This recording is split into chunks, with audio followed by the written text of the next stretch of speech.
pendanaan yang diberikan oleh Irlandia mencakup 2 juta euro untuk mendukung kerja organisasi Palang Merah dari Mesir dan juga Palestina. Jumlah bantuan sebesar 42 juta euro untuk tahun 2026 ini lebih besar dibandingkan bantuan di tahun 2025, geng.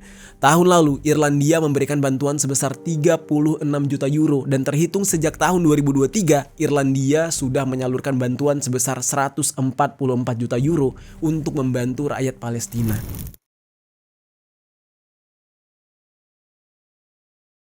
Oke geng, hari ini kita akan membahas sebuah topik mengenai sejarah yang cukup lama, tentang geopolitik juga, dan ini tentang sebuah cerita hutang budi. Mungkin di sini gue yakin banget ada dari kalian yang merupakan penonton UFC. Ada yang tahu nggak UFC?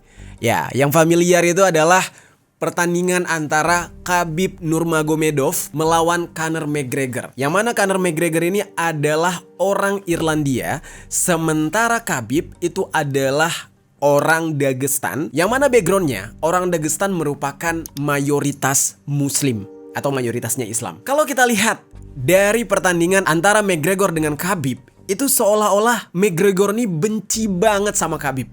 Dan bahkan McGregor ini nyenggol-nyenggol agamanya Khabib, yang merupakan agama Islam.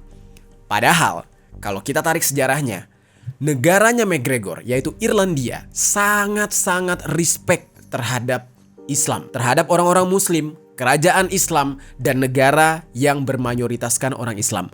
Kenapa demikian? Nah, hari ini gue pengen bahas nih sejarahnya tentang Irlandia yang berhutang budi terhadap negara Islam, kerajaan Islam, di mana mereka ini pernah mengalami masa kelaparan yang cukup panjang dan diabaikan oleh Ratu Inggris, ya. Di saat itu kerajaan Inggris yang sedang kenyang-kenyangnya, sedang sejahtera-sejahteranya, tapi Irlandia, yang mana Irlandia ini di bawah mereka, ya, di bawah kekuasaan mereka, itu mereka tahan bantuan makanan dan mereka biarkan kelaparan. Sampai akhirnya kerajaan Islam di saat itu, yang merupakan kerajaan Islam terkuat, itu memberikan bantuan kepada Irlandia. Sampai-sampai Irlandia itu nggak pernah lupa dengan bantuan tersebut hingga saat ini. Nah, kerajaan Islam yang mana yang gue maksud? Kerajaan Islam itu adalah Kekaisaran Ottoman yang pernah membantu Irlandia saat mereka krisis kelaparan besar. A lack of good harvesting led to mass starvation, disease,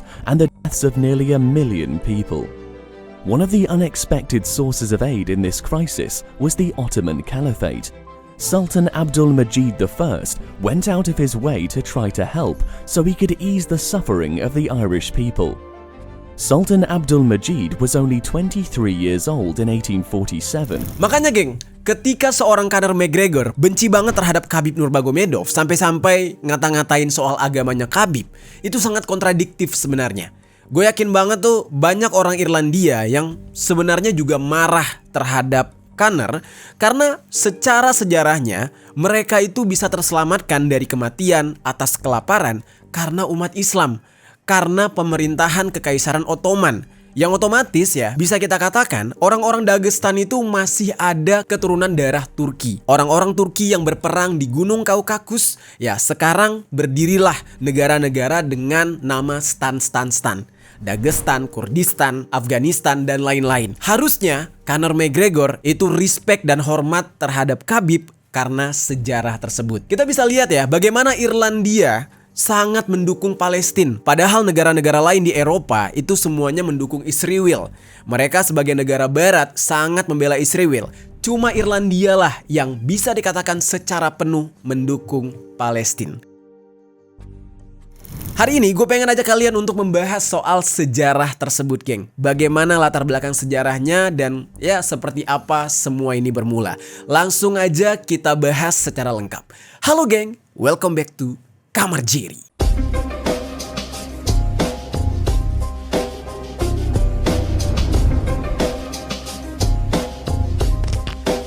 Geng, Oke, ini bukan iklan, tapi ini curhat, oke? Jujur beberapa hari ini gue agak sedikit terganggu. Setiap ngonten, gigi gue sakit, terus nafas gue terasa agak nggak segar. Gue sebenarnya punya formulanya untuk ngilangin itu semua, untuk meredakan sakit gigi dan bau mulut ya. Udah beberapa kali gue pakai, tapi habis barangnya dan sekarang gue udah beli lagi. Nah, mumpung ini masih baru, sekalian aja nih gue infoin ke kalian. Produknya premium banget, bersegel hologram. Jadi kalau bukan yang ada segel hologram kayak gini, artinya itu tiruan atau palsu. Jadi pastiin kalian beli yang asli, oke? Ini namanya Lumaden Teeth Protection Oral Spray. Rasa buah peach yang manis dan seger banget. Cara kerjanya tuh simple banget, geng. Sekali semprot, itu langsung melindungi enamel gigi kalian. Yang udah pasti bisa mencegah gigi kalian berlubang. Terus mencegah plak juga. Nah, rasanya fresh banget, mulut jadi nyaman, nafas jadi lebih pede. Praktis parah. Bisa kalian gunakan habis makan, habis ngopi, atau pas lagi jalan-jalan di luar mau ketemu orang. Tinggal semprot aja, beres. Gue nggak tahu nih, kalian bakal percaya atau enggak,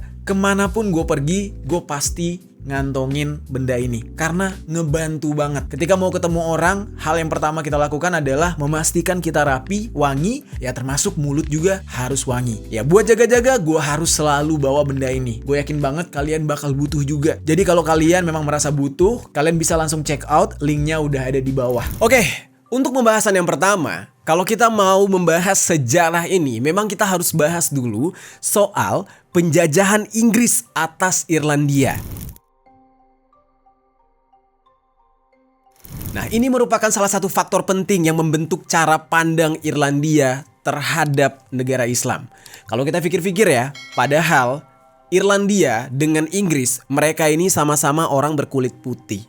Sama-sama orang bule kalau bahasa orang Indonesia. Tapi Inggris memang merupakan sebuah negara penjajah yang mana mereka terus-menerus menjajah tanah orang lain untuk memperluas kekuasaan mereka. Termasuk juga mereka menjajah tanah Irlandia. Jadi ceritanya geng, pada masa itu abad ke-12, Irlandia itu belum menjadi sebuah negara yang utuh, melainkan mereka masih terbagi di dalam banyak kerajaan-kerajaan kecil yang para pemimpinnya saling bersaing, saling berperang, berebut kekuasaan. Salah satu raja mereka yaitu bernama Diarmait dari Leinster yang kemudian diusir oleh raja tertinggi baru yaitu Rhuadri dari kerajaan Connacht namanya. Karena diusir, Diarmait ini kabur ke daerah Aquitaine dan meminta bantuan kepada Raja Inggris yaitu Raja Henry II untuk merekrut kesatria Norman demi bisa merebut kembali kekuasaannya dia di Irlandia. Nih sekedar informasi ya, kesatria Norman itu adalah bangsa keturunan Viking yang dulu menetap di wilayah Normandy atau di wilayah Perancis.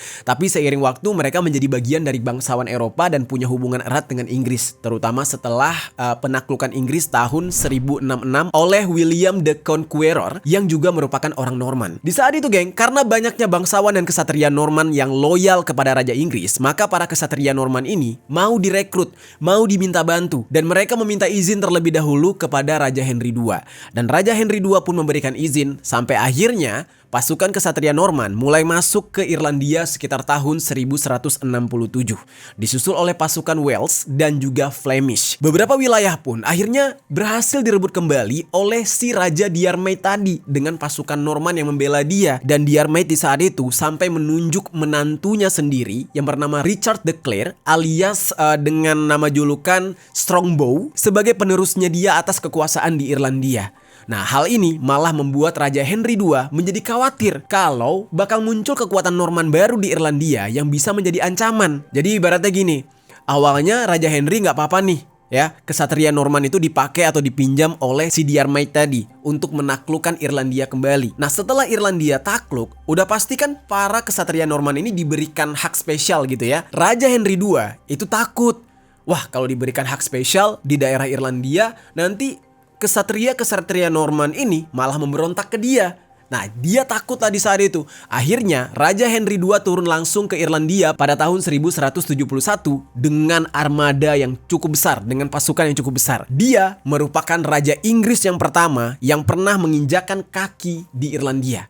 Setelah itu, wilayah Irlandia langsung diberikan kepada anak bungsunya dia, yang tadinya harusnya dikuasai oleh Diarmait, malah diambil oleh Raja Henry, diberikan kepada anggota keluarganya yang bernama John Lackland dengan gelar Lord of Ireland.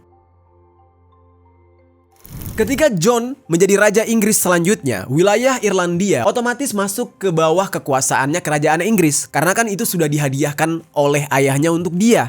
Nah awalnya, bangsa Norman yang berhasil menguasai sebagian besar wilayah timur Irlandia, mulai dari daerah Waterford sampai dengan wilayah Ulster bagian timur, bahkan masuk cukup jauh ke pedalaman. Nah namun pada abad ke-13, Raja Inggris mulai menjalankan strategi yang berbeda, yang mana tujuannya untuk melemahkan para bangsawan Norman tadi ya, yang sudah berkuasa di Irlandia, supaya kekuasaan mereka tidak terlalu kuat di sana.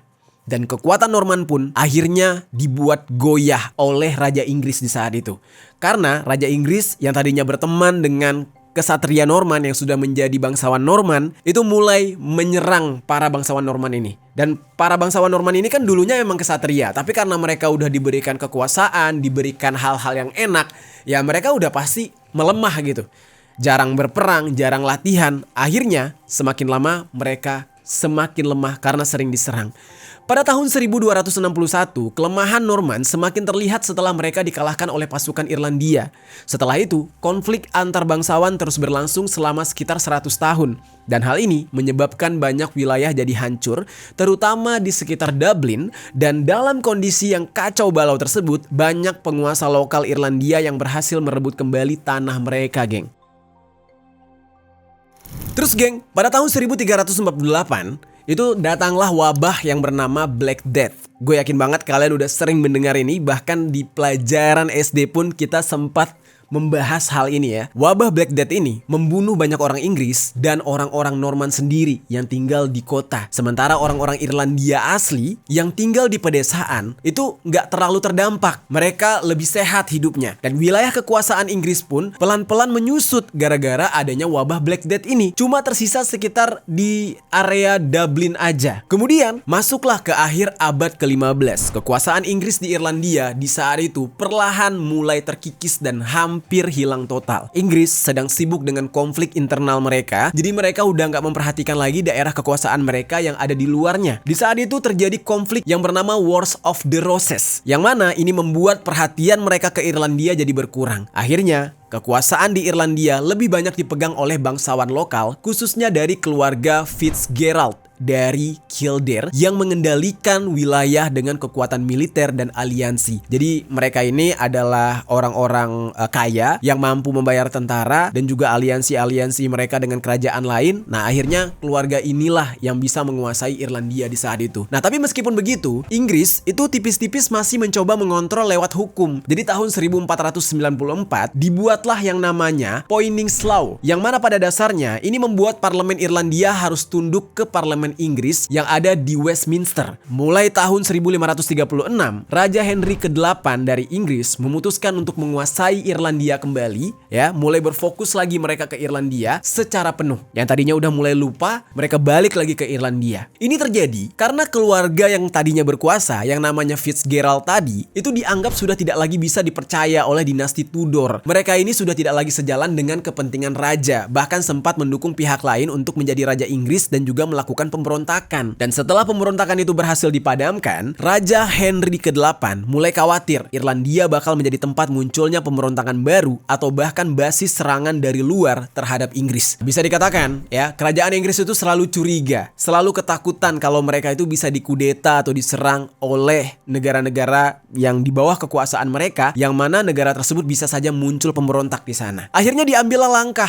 dengan tegas pada tahun 1542, yang mana status Irlandia dirubah menjadi wilayah kekuasaan menjadi kerajaan penuh, Kingdom of Ireland. Dan Raja Henry ke-8 resmi dinobatkan sebagai Raja Irlandia. Tanahnya tanah milik orang Irlandia, tapi yang berkuasa orang Inggris. Dan itu udah ya dari dulu ya, udah terbiasa kita melihatnya. Tanah suku Aztec, yaitu suku Indian, dikuasai oleh orang Inggris, jadilah Amerika. Tanah Australia, harusnya itu adalah tanah orang aborigin. Datang orang Inggris, sekarang jadi Australia. Begitu juga dengan Irlandia. Dulunya bukan orang Inggris yang ada di sana, tapi Raja Inggris malah berkuasa di tanah orang Irlandia. Dan setelah itu, geng, Inggris mulai berusaha menguasai seluruh wilayah di Irlandia. Tapi prosesnya panjang banget, hampir 1 abad, hampir 100 tahun. Karena harus menghadapi perlawanan dari penguasa lokal Irlandia. Jadi raja-raja kecilnya tuh masih ada dengan pasukan yang mereka bayar. Dan penaklukan ini akhirnya baru benar-benar selesai dilakukan oleh Inggris terhadap terhadap Irlandia itu di masa Ratu Elizabeth I dan Raja James I.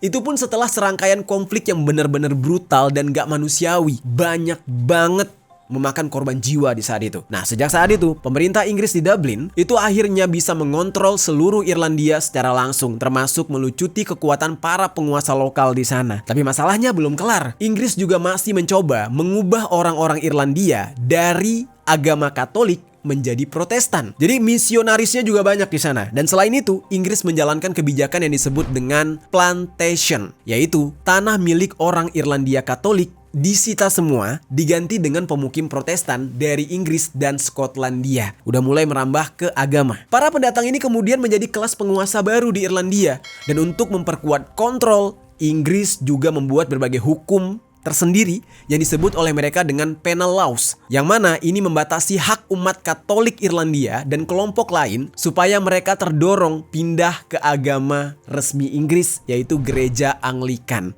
Yang tadinya mereka Katolik Roma, mereka pindah ke Anglikan. Nah, intinya pada periode ini menjadi titik penting di mana Inggris benar-benar ingin menguasai Irlandia, sekaligus menjadi awal konflik panjang karena penindasan dan perbedaan agama. Kalau sama warna kulit, mereka ya udahlah gitu. Tapi kalau udah soal beda agama, mereka rela membantai. Pada abad ke-18, mayoritas Katolik, bahkan kelompok Protestan yang lain yang di luar kelompok gereja Anglikan, itu dibatasi hak politik mereka. Jadi ibaratnya gini, yang Katolik dibatasi hak politiknya, yang Protestan juga sebagian kecilnya dibatasi hak politiknya kalau mereka bukan berasal dari gereja Anglikan. Penyebabnya adalah penerapan hukum Test Act pada tahun 1704 yang mewajibkan orang-orang untuk mengikuti ritual gereja resmi kalau mau punya jabatan. Jadi banyak kelompok agama lain yang tersingkir dari dunia politik di saat itu. Yang berkuasa cuma orang-orang Protestan dari gereja Anglikan tadi. Rasa benci orang Irlandia terhadap Inggris di saat itu semakin besar saat kondisi ekonomi mereka memburuk. Bayangin aja, banyak yang kelaparan. Banyak tuan tanah yang gak boleh mengelola lahan mereka dengan baik. Padahal itu tanah mereka sendiri. Dan hasil makanan mereka justru lebih sering diekspor untuk mengenyangkan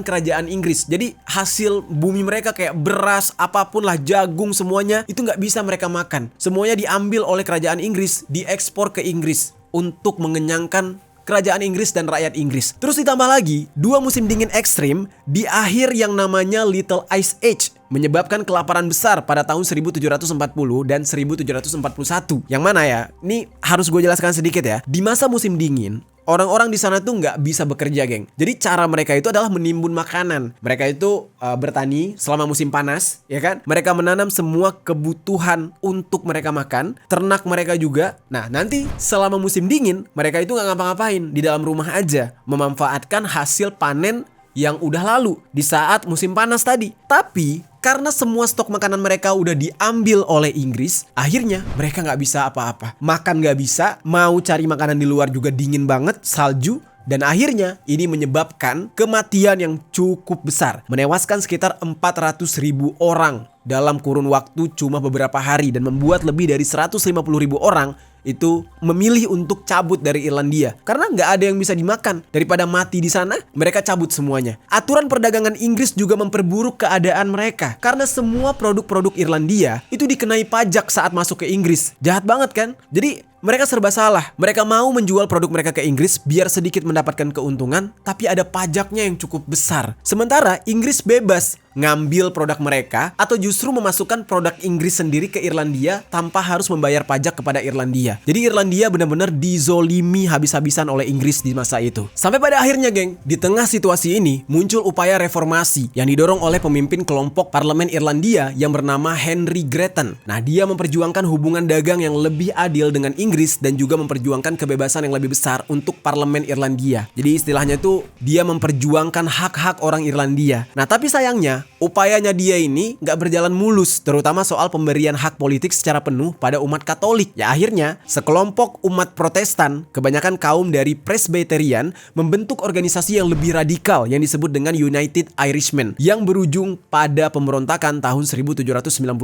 Awalnya mereka ingin reformasi damai, tapi karena tuntutan mereka tidak tercapai, akhirnya mereka memilih jalur kekerasan untuk menggulingkan Inggris dan mendirikan republik tanpa sekat agama di Irlandia. Tapi sayangnya, pemberontakan mereka gagal, nggak gampang ngelawan Inggris. Dan atas pemberontakan ini, Inggris mengambil langkah lewat Act of Union 1800, yaitu sistem pemerintahan mandiri Irlandia dihapus total, nggak boleh ada toleransi lagi. Semuanya benar-benar harus di bawah tangan Inggris, termasuk mereka membubarkan parlemen Irlandia. Habislah Irlandia di saat itu. Lalu geng, singkat ceritanya ya, tahun 1800-an, setelah pemberontakan Irlandia di tahun 1798, Parlemen Irlandia dan Inggris sepakat membuat undang-undang persatuan, yaitu Act of Union tadi, yang menyatukan keduanya menjadi bagian dari United Kingdom of Great Britain and Ireland. Dan penyatuan juga dilakukan terhadap gereja Inggris dan gereja Irlandia sebagai gereja resmi masing-masing negara. Kebebasan berpolitik akhirnya diberikan kepada umat Katolik, memberikan mereka kesetaraan politik untuk berbagai keperluan. Dan selain itu, ditetapkan juga adanya perdagangan bebas antara kedua negara. Nah, tapi sayangnya geng, keuntungan-keuntungan tersebut ternyata tidak cukup untuk menutupi dampak buruk yang dialami oleh Irlandia akibat terkena langsung efek revolusi industri di Inggris. Dan dalam waktu kurang dari setengah abad, kayak di bawah 50 tahun gitu, nilai hasil pertanian di Irlandia menurun dan pendapatan sewa tanah ikut turun. Sementara jumlah penduduk di pedesaan Irlandia makin meningkat. Dan di Irlandia itu geng, makanan pokok mereka bukan beras,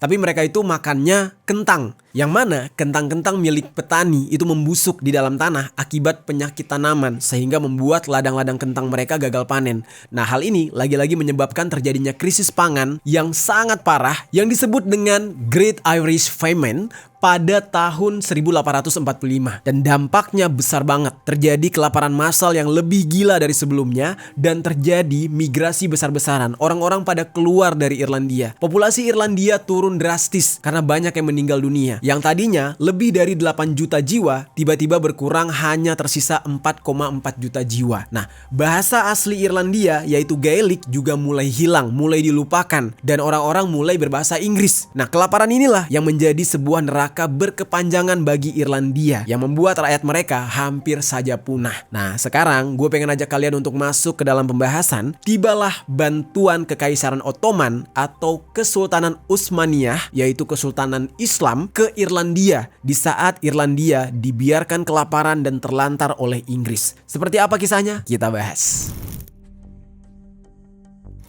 Di saat itu, puncak kelaparan yang paling parah di Irlandia terjadi pada tahun 1847. Di saat yang sama, hasil panen gak juga menentu setelah 2 tahun dilanda penyakit tanaman mereka. Tahun terburuk ini disebut juga sebagai Black 47. Tapi tiba-tiba ya, mereka di saat itu tidak mendapatkan bantuan apapun dari Inggris. Raja dan Ratu Inggris itu hidup bergelimangan harta. Mereka kenyang dengan segala makanan yang dulunya bahkan mereka dapatkan dari hasil tanah atau hasil bumi Irlandia. Mereka membiarkan rakyat Irlandia kelaparan. Nah, di saat itu tiba-tiba kekaisaran yang cukup jauh ya, dari wilayah yang cukup jauh berseberangan, udah gitu agamanya juga berseberangan, yaitu agama Islam, itu justru mendengar kabar yang menyakitkan ini. Ketika mereka mendengar bahwa rakyat Irlandia sedang kelaparan dan sudah sangat banyak yang meninggal dunia, mulailah Kekaisaran Ottoman ya itu menyiapkan bala bantuan, yaitu berupa makanan yang cukup banyak. Mereka berada di Istanbul sana, Sultan Abdülmecid I.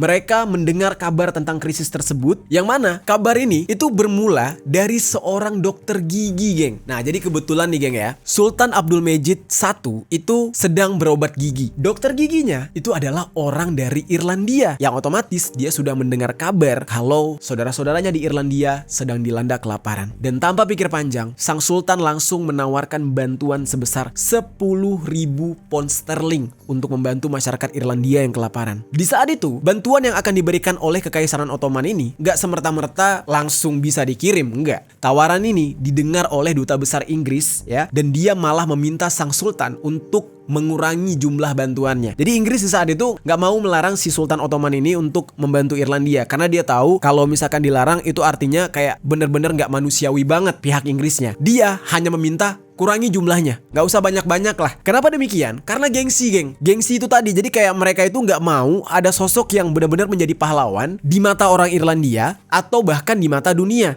Jadi kerajaan Inggris itu memperbolehkan kalau ada yang mau membantu masyarakat Irlandia yang kelaparan, tapi secukupnya aja, gak boleh banyak-banyak. Nah, dan pihak Inggris itu benar-benar pengen kayak seolah-olah dia juga ikut membantu, tapi cuma sedikit banget. Nah, Ratu Inggris yang di saat itu dipimpin oleh Ratu Victoria cuma memberikan bantuan sejumlah 2.000 pound sterling. Jauh banget. Ketika kesultanan yang jauh banget di sana, yang agamanya jauh berbeda, warna kulitnya pun berbeda, memberikan 10.000 pound sterling, Inggris justru memberikan 2.000 pound sterling. Diplomat Inggris di saat itu khawatir kalau Ratu bakal tersinggung kalau jumlah bantuan yang diberikan oleh Kekaisaran Ottoman kepada rakyat Irlandia jumlahnya jauh lebih besar dibandingkan jumlah yang dia berikan.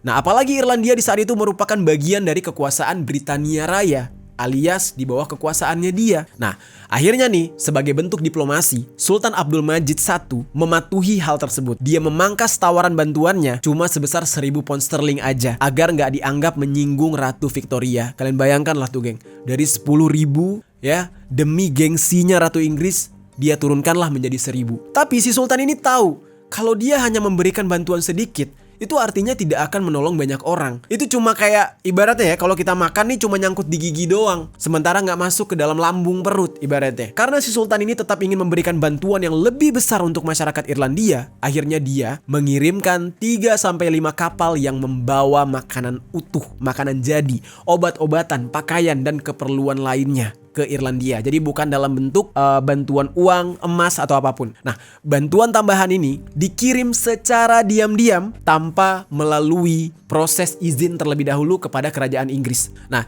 jadi cara mereka itu adalah mereka berlabuh di dermaga yang berbeda, hanya melabuhkan bantuan sebesar 1.000 pound sterling tadi di pelabuhan resmi yang diizinkan oleh Inggris. Sementara sisanya itu mereka angkut diam-diam di bibir pantai yang lain, di sisi lain dari pantai Irlandia. Dan itu juga mereka lakukan tuh kayak subuh hari, dini hari, saat gelap tanpa lampu, kayak bener-bener penyelundupan. Nah, sementara yang 1.000 pound sterling tadi ya, yang diizinkan oleh Inggris, itu mereka labuhkan di Dublin ataupun di daerah Cork yang dikuasai oleh Inggris. Nah, akibatnya kapal-kapal Ottoman yang lain itu melakukan perjalanan yang jauh lebih panjang ke utara dan mengirimkan bantuan mereka ke pelabuhan yang berbeda yang bernama Drogheda yang ada di pinggir sungai Boyne. Nah, terus geng, ada sumber lain lagi yang menyebutkan kalau sebenarnya angkutan Kekaisaran Ottoman ini sempat dihadang juga oleh angkutan laut Britania Raya begitu mereka hendak mendekati Irlandia. Jadi sempat ketahuan gitu, geng. Nah, nahkodanya diminta putar arah, tapi utusan dari Ottoman di saat itu berusaha untuk negosiasi, meyakinkan pihak militer tersebut supaya tidak mengusir mereka. Jadi ibaratnya gini, memang kerajaan Inggris itu melarang untuk bantuan Ottoman itu masuk, tapi pasukan Ottoman itu negosiasi, merayu pasukan militernya. Ya, mungkin ada sedikit sogokan-sogokan. Akhirnya mereka pun luluh dan kapal-kapal milik Sultan Abdul Majid I ini berhasil tiba di pelabuhan Drogheda tadi setelah negosiasi yang cukup alot pada Mei 1847. Nah, disinilah ya, di tempat itulah kedermawanan Kekaisaran Ottoman itu pertama kali mendarat di Drogheda, dan sampai saat sekarang ini buktinya masih ada. Bahkan salah satu klub bola yang ada di Irlandia itu memakai logo keislaman dari Kekaisaran Ottoman karena mereka merasa nyawa mereka pernah ditolong. Nah, ada museum di Dublin itu di mana pengunjung bisa menemukan peringatan dan informasi bantuan tak terlupakan dari Kekaisaran Ottoman untuk Irlandia. Di dinding sebuah bangunan di Drogheda ada sebuah plakat yang bunyinya The Great Irish Famine 1867, dibangun untuk mengenang dan mengakui kemurahan hati rakyat Turki terhadap Irlandia. Sebuah kisah yang benar-benar menyentuh hati, geng. Kemurahan hati dari seorang penguasa muslim terhadap negara yang mayoritasnya beragama Kristen, yang mana ini perlu kita soroti kebenarannya. Nah, karena tindakan ini menunjukkan sikap toleransi yang sangat tinggi dari Kekaisaran Ottoman di masa itu, di mana bantuan yang diberikan tanpa memandang perbedaan agama maupun latar belakang atau warna kulit. Hal ini juga menjadi bukti bahwa di dalam situasi sulit, rasa peduli dan kemanusiaan bisa melampaui batas-batas perbedaan. Nah, dan saat ini kalian bisa lihat Irlandia ya dikenal sebagai salah satu negara barat atau negara bule yang paling pro Palestina.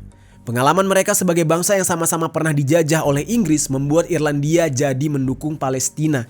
Selain itu, Memori historis atas bantuan dari Kekaisaran Ottoman membuat Irlandia jadi tergerak membantu Palestina.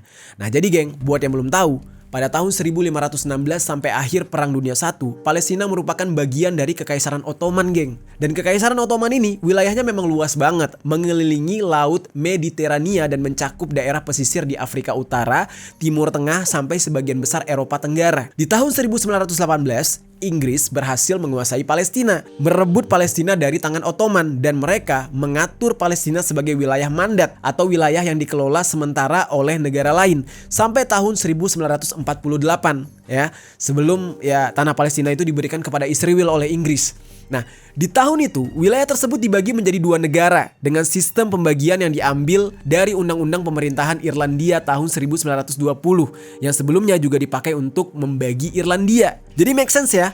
Kalau Irlandia jadi merasa senasib sepenanggungan dengan Palestina. Jadi nasib mereka tuh sama-sama pernah dijajah Inggris. Nah karena inilah Irlandia memberikan sejumlah bantuan-bantuan kepada Palestina. Dan seperti apa bantuannya ya, seperti apa bentuk dukungan dari Irlandia terhadap Palestina, sekarang kita masuk ke dalam pembahasannya. Jadi geng, meskipun Irlandia adalah negara Eropa yang mayoritas penduduknya berkulit putih, banyak orang Irlandia yang merasa bahwa pengalaman mereka lebih mirip dengan negara-negara di Global South atau negara berkembang, terutama di dalam hal yang pernah mengalami penjajahan dan imperialisme.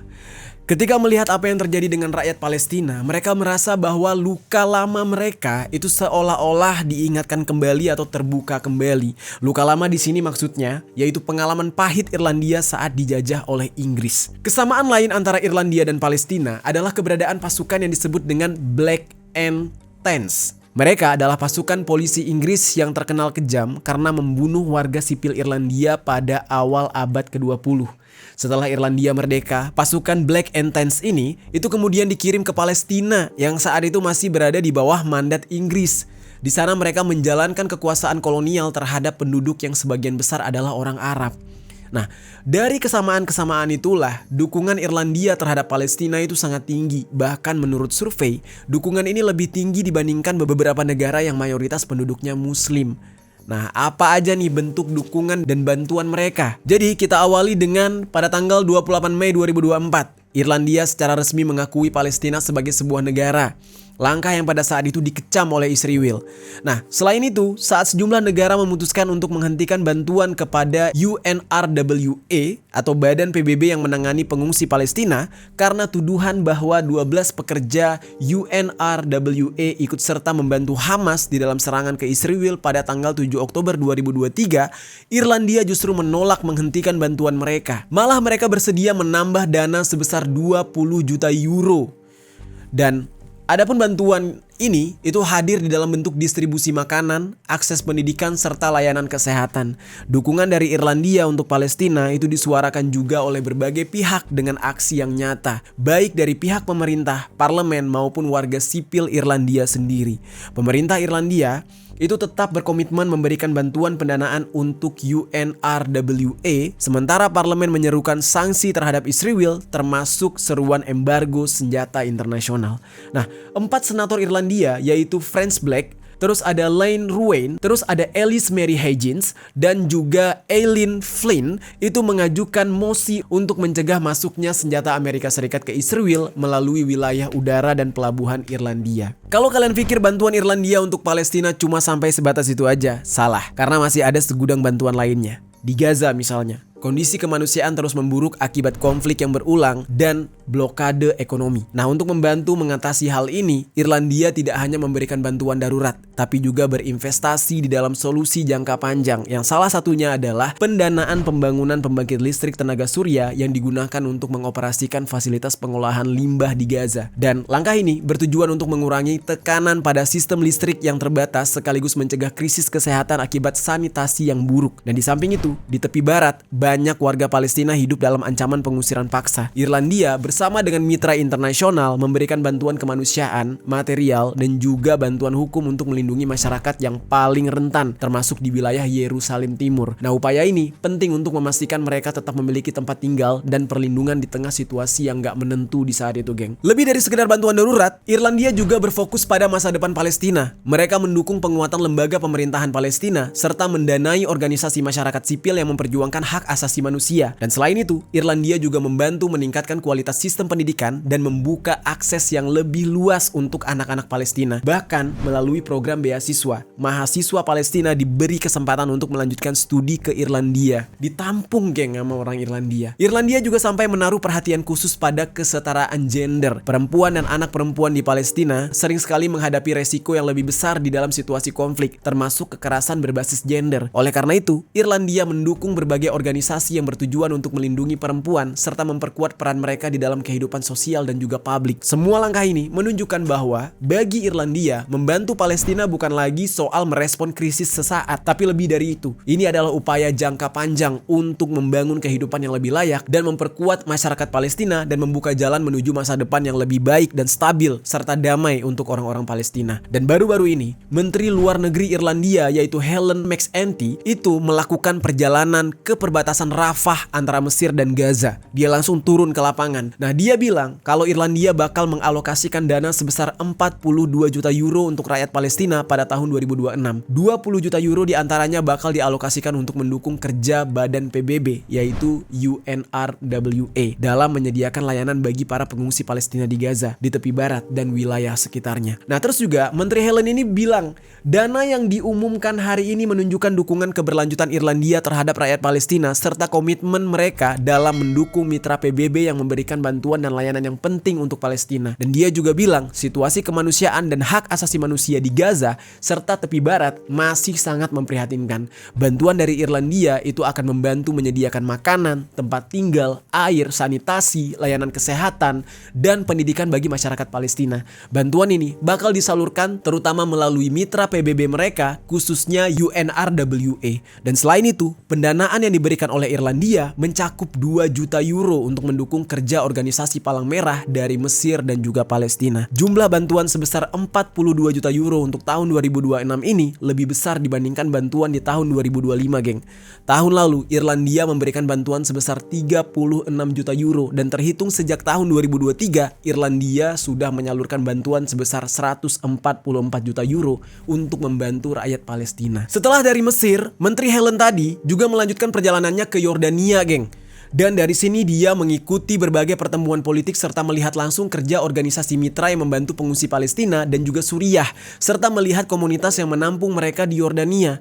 Nah, dia bilang kalau dukungan Irlandia ke UNRWA bakal tetap kuat dan tidak akan pernah berubah. Dia juga menegaskan kalau meskipun ada tekanan dari luar, UNRWA tetap akan menjadi penopang penting bagi kehidupan warga Palestina. UNRWA ini harus menjadi bagian utama di dalam setiap upaya memenuhi kebutuhan mendesak rakyat Palestina. Dan dia juga mengecam kebijakan Israel yang memutus akses listrik, air, dan komunikasi ke fasilitas UNRWA dan menyatakan bahwa operasi dari UNRWA harus tetap dijalankan sesuai dengan keputusan yang ada. Nah, jadi begitu geng ya, begitu kerasnya Irlandia membela Palestina karena mereka tahu dulu nasib mereka seperti Palestina dan yang menolong mereka adalah Kesultanan Ottoman yang mana itu dulunya adalah orang Palestina juga. Begitu geng, gila ya, salut banget sama Irlandia. Dan itu dia geng ya, pembahasan kita hari ini, bagaimana Irlandia merasa hutang budi terhadap umat muslim, terhadap orang-orang Turki, terhadap Kesultanan Ottoman di zaman dulu. Sehingga mereka saat ini membalas budi tersebut, berusaha untuk membuat Palestina agar tidak semakin sengsara karena perbuatan Israel dan Amerika. Coba geng, tinggalkan komentar kalian untuk pembahasan hari ini.